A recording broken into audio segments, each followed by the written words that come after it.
Well, Saturday in America has exclusively obtained a letter that suggests state officials turned a blind eye.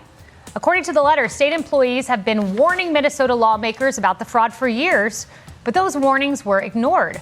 Quote, beginning in 2019 and continuing through 2025, concerns were raised internally to leadership, human resources, internal audits, and the commissioner when internal systems failed. Concerns were escalated to the governor's office and external oversight bodies, including the Office of the Legislative Auditor. Ultimately, despite our early warnings, future events will show that the programs where early concerns were raised are now some of the most severely affected by fraud.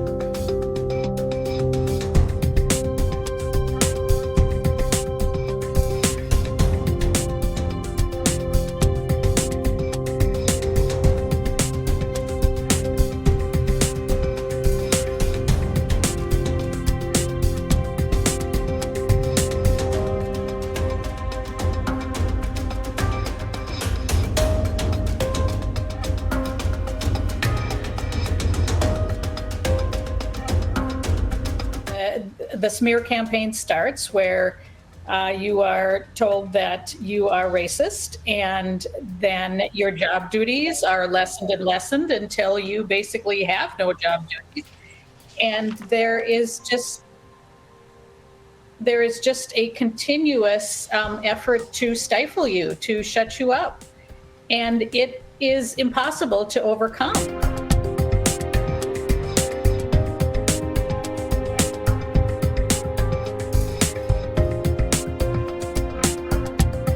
So for our governor now to say that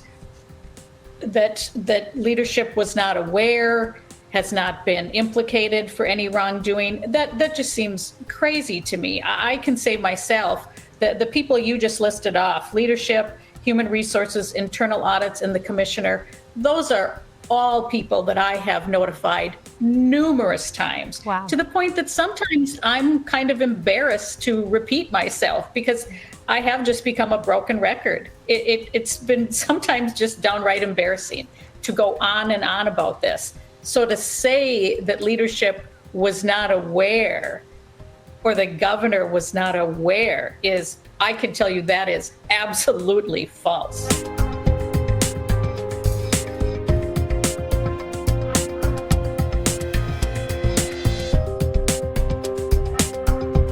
So going back to whether Governor Walz knew about it, Governor Walz admitted knowing about the fraud early in his first term, which would say 2020.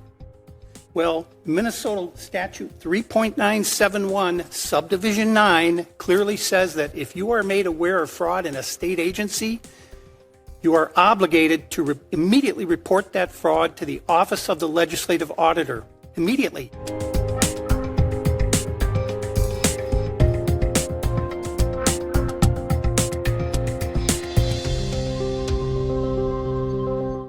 John, Tim Walz did not report the fraud to the Office of the Legislative Auditor. He claims he did tell the FBI.